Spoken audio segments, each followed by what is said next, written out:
Do we believe that we ought to have a safety net in this country? Yes. Do we believe that we ought to have a safety net in this country that helps people who cannot help themselves and that helps people who are temporarily down on their luck? Yes, we do. I think that's consensus. Okay, great. So how do you do this?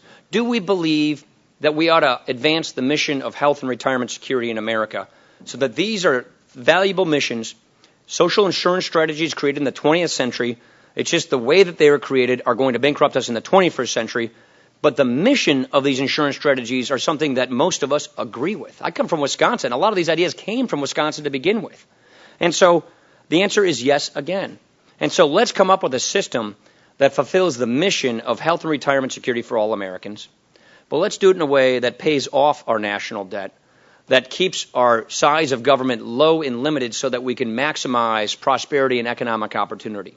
And so let's also recognize that we're in the 21st century global economy. We need to have the kinds of economic policies, particularly in the tax area, that make us ultra competitive, that make our businesses want to keep locating themselves in America, that makes it easier and preferable for people to build things in America and export them overseas so that we can maintain very high standards of living. Because at the end of the day, this is all about whether or not we keep the American legacy intact, whether or not we fulfill the obligation that our folks gave to us, which is each generation tackles the challenges in front of itself so that the next generation is better off.